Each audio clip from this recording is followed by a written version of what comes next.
বোস্তামির জীবনী খালি বারবার শুনি আমরা, আর চিন্তা করি আল্লাহ এত বড় আল্লাহর ওলি হয়ে গেল কি করে? আরে ভাই, ওলি হয়েছিল শুধু মায়ের সেবা আর দোয়ার কারণে। মা এ পৃথিবীতে আমাদের অনেকের আছে এখনো পর্যন্ত ওই সেবা ওই দোয়া নেওয়ার রাস্তা খোলা আছে, কিন্তু আমরা নিতে পারছি না। কথা বলেন ঠিক কিনা? ভাইজিদ বোস্তামি রহমতুল্লাহ আলাইহি যদি মায়ের সেবা করে দোয়া নিয়ে জগৎ বিখ্যাত সুলতানুল আরিফিন হয়ে যেতে পারে, আমরা যারা বাংলার মুসলমানেরা আছি, মা যাদের আছে সেবা যত্ন করে তাদের পেছনে খরচ করে আমরাও বাইজিদের মতো হতে পারবো।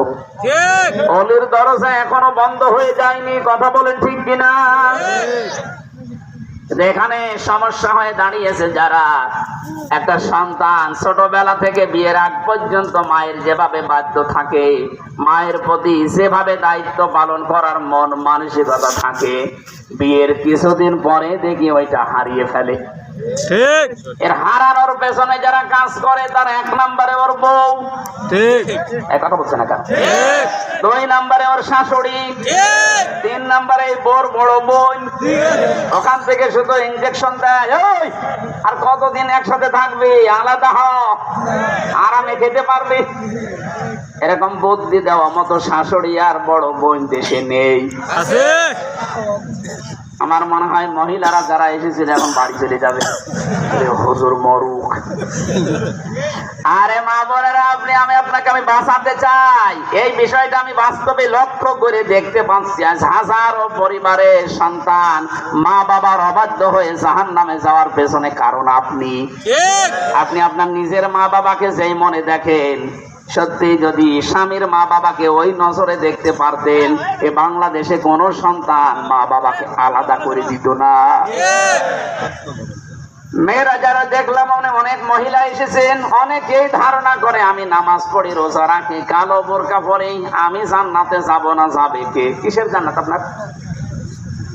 4টা গুণ যদি কেউ অর্জন করতে না পারে, ওই মহিলার জন্য জান্নাতের দরজা বন্ধ। 1 নম্বরে ইদা নাজারা ইলাইহা সারওয়াতুহু, যখন আপনার স্বামী আপনার দিকে বাইরে থেকে এসে তাকাবে, আপনি স্বামীকে আনন্দ দেবেন, কথাবার্তা দিয়ে, ব্যবহার আচার দিয়ে, সে যেভাবেই হোক তাকে আনন্দিত করবেন, তার মন মানসিকতা ভালো করে দেবেন।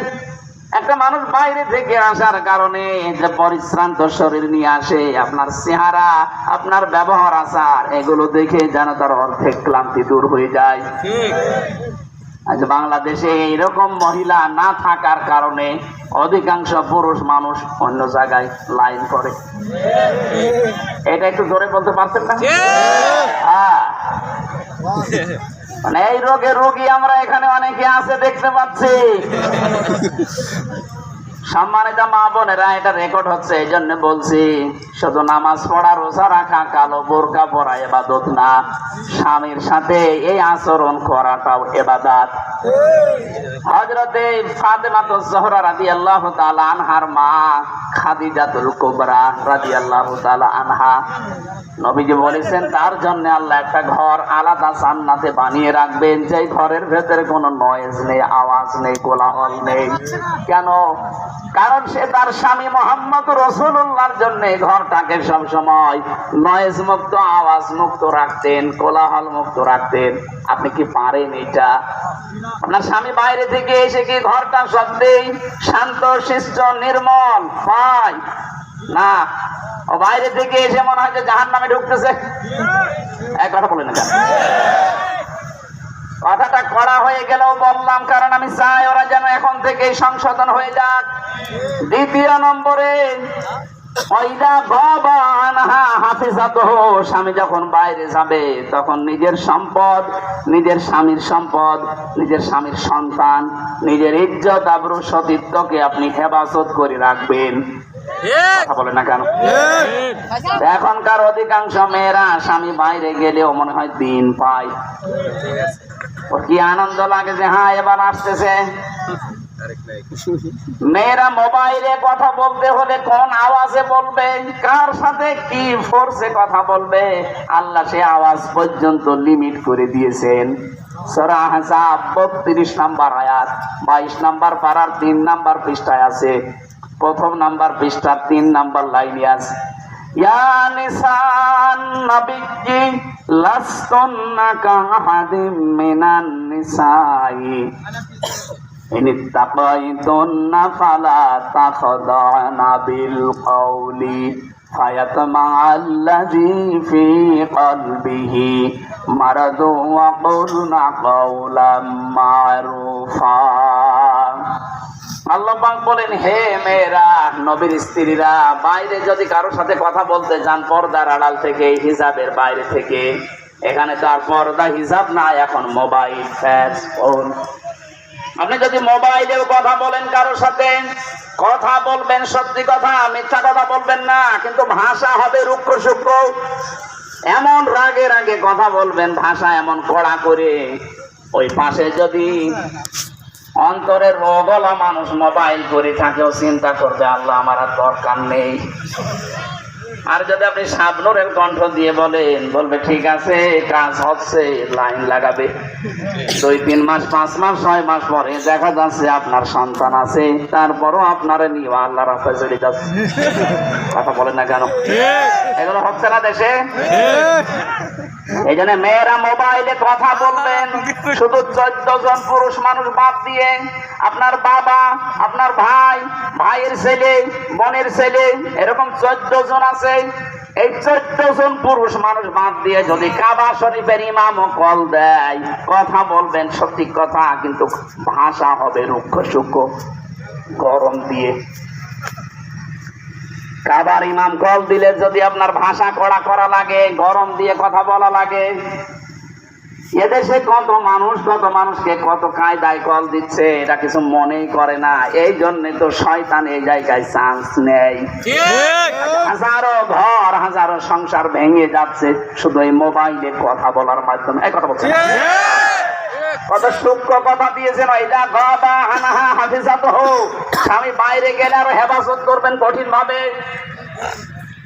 3 নাম্বারটা, ওয়া তুইনু আলা দীনি যাওজাতিহা, নেককার স্ত্রী ওইটা যে তার স্বামীকে দ্বীনের পথে চলার জন্য, ইসলামের পথে, মানবতার সেবা করার জন্য সময় বের করে দেয়, সাহায্য করে, উদ্বুদ্ধ করে। অধিকাংশ মেয়েরা তো এই 3 নাম্বার পয়েন্ট মানে না, আরো স্বামীকে কি করে বাধা দেওয়া যায় সে চেষ্টায় আছে। খালি বলতে থাকে তোমার এত কি দরকার, দিনকাল ভালো না, আর মানুষ নেই দেশে। আরে আপনি তো নেককার হতে চান, খাদিজাতুল কুবরার মতো যদি জান্নাতে একটা আলাদা ঘর পেতে চান, স্বামীকে দিয়ে মানবতার কাজ করাবেন, আপনিও কিছুদিন পরে থাকবেন না, আপনার স্বামীও থাকবে না। কথা বলেন না কেন? এখান থেকে কিছু বইরে নিয়ে যাবেন। ও যদি একামতে দ্বীনের দায়িত্ব পালন করে, ও যদি ইসলাম প্রচার করে, মানুষকে যদি আল্লাহর দিকে ডাকে, ওকে সময় বের করে দেবেন, সাহস যোগাবেন। যদি সামর্থ্য থাকে আপনি তার জন্য উদ্বুদ্ধ করবেন। 4 নাম্বারটা ছিল, স্বামী যেটা পছন্দ করবে ওটা যদি জায়েজ হয়, আপনার জীবন থাকতে ওইটা মানা লাগবে। কথা বুঝতেছেন? আমি নিজে স্বামী, আমি সহ যত স্বামী এখানে বসে আছে, এটা রেকর্ড হচ্ছে, 18 কোটি মানুষের কাছে যাচ্ছে। এই দেশের প্রতিটি স্বামীর পক্ষ নিয়ে আমি দায়িত্ব নিয়ে বলছি, প্রত্যেকটা স্বামী আমরা চাই বিয়ের পরে আমাদের মা বাবা আমাদের সাথে থাকবে। এটা খেয়ে থাক আর না খেয়ে থাক, এ কথা বলেন না কেন? এটা আমরা চাই না। স্বামী কারা আছেন হাত তোলেন তো। আন্দাজে হাত তুলে বসে আছো বিয়ে না করি। এই দেখেন, বিয়ে না করেও হাত তুলছে যে আমি এটা চাই, অথচ 100টার প্রায় 98টা মহিলা এটা চাই না, অথচ নামাজ পড়ে, রোজা রাখে, কালো বোরকা পরে ঘোরে। এই কথা বলেন না কেন? না, আপনি নেককার হতে পারেননি। আপনার স্বামী যেটা পছন্দ করছে ওটা তো জায়েজ কাজ। আমি এটা গোপন কথা বলছি, আমি যেহেতু নিজে স্বামী, এই জন্যে আপনি যদি সত্যি স্বামীর 100 ভাগ ভালোবাসা পেতে চান, মন চান, আপনি স্বামীর মা বাবার কাছে নিজের মেয়ের মতো হয়ে যাবেন। তাছাড়া জীবনও আপনি স্বামীর মন পাবেন না। হ্যাঁ, উপরে আপনার সংসার করার জন্য ভালোবাসতে পারে, ভেতরে ভেতরে অন্য কিছু করবে, চিন্তা করবে আল্লাহ কখন মরবে, আমি আর একটা নিয়ে আসবো। আর কথা বলেন না কেন? আমি নিজে তো যে অবস্থায় আছি বলে ফেললাম, সবার অবস্থায় একই। বাংলাদেশে আজ পুরুষ নির্যাতনের কারণে হাজারো পুরুষ মানসিক রোগী হয়ে যাচ্ছে। খালি বারবার মহিলারা ক্ষমতা চায়, তো এই জন্য নারী নির্যাতনকারী আইন হয়। আমরা পুরুষ মানুষ যেতেও পারি না, পুরুষ নির্যাতনের আইনও হয়। চাচা একবার এরশাদ দিয়েছিল, ও ছাতা করেনি। ও যদি এই আইনটা করে দিত যে পুরুষ নির্যাতন করলে তাদের শাস্তি আছে, আমাদের মনে হয় মানসিক রোগী হওয়া লাগতো না। এই কথা বলে না কেন? না, আমি হাসির ছলে যদিও কথাটা বলছি, এইটাই বাস্তব। স্বামী যেটা চায়, আজ 100টার প্রায় 95টা মহিলা এটা চাই না। কি কারণে আপনি নামাজ পড়েন? কি হবে আপনার ওই নামাজ দিয়ে, রোজা দিয়ে, কালো বোরকা দিয়ে? বলেন, আপনার স্বামী যেটা চায় এটা তো অবৈধ না। ও খেয়ে থাক না খেয়ে থাক, ও চাচ্ছে ওর মা বাবা ওর সাথে থাকবে। আপনি চান না কোন কারণে? আপনি টাকা পয়সা কি আপনার বাড়ি থেকে, বাবার বাড়ি থেকে নিয়ে আসেন? ও মাথার ঘাম পায়ে ফেলে টাকা, ওর পেছনে 25-30 বছর শ্রম দিয়েছে ওর মা বাবা বিনা স্বার্থে। কথা বলছে না? নিজের মা বাবা হলে জীবনও আপনি এই কাজ করতে পারতেন না।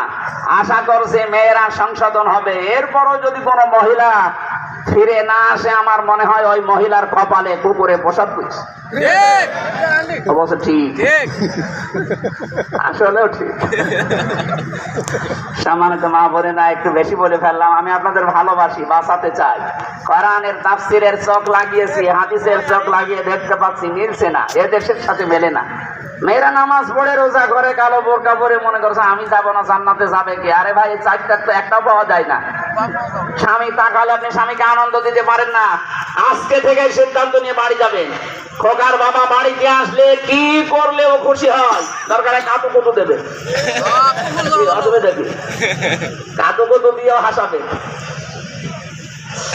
যখন বাইরে থাকবে, হেফাজতে থাকবেন আপনার নিজের সম্ভ্রম, ইজ্জত, আবরু, নিজের স্বামীর সন্তান আর সম্পদকে।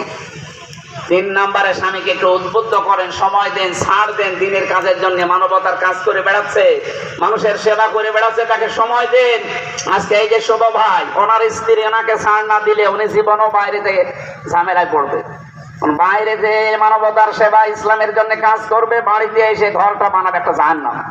এই জন্য মেয়েদেরকে বলছে আপনি উদ্বুদ্ধ করবেন, আরো সময় দেবেন, আপনি শান্তি পাবেন মানসিক ভাবে যে স্বামী একটা পেয়েছি। কথা বলেন না কেন? 4 নম্বরে স্বামী যেইটা পছন্দ করে, জায়েজ কাজ যেটা, না জায়েজ কাজে পছন্দ করলে ওইটাই সায় দেওয়া যাবে না। যদি জায়েজ কাজে পছন্দ করে, আপনার স্বামীর পছন্দ হয় যে হাতা কাটা ব্লাউজ গায়ে দিলে ওর ভালো লাগে, আপনার ব্লাউজই গায়ে দেওয়ার দরকার নেই। কথা বুঝতেছে? তাই বলে আমার স্বামী বাদ দিয়ে দুলাভাইয়ের জন্য করা যাবে না। আল্লাহ মেয়েদেরকে তুমি খাদিজাতুল কুবরার মতো বানিয়ে দাও, বলেন আমিন। আমি রবের দ্বিতীয় ব্যাখ্যা এ পর্যন্ত এসেছিলাম। রব মানে রিজিক দাতা, রিজিকের ব্যবস্থা করছেন কে? আল্লাহ। বলেন।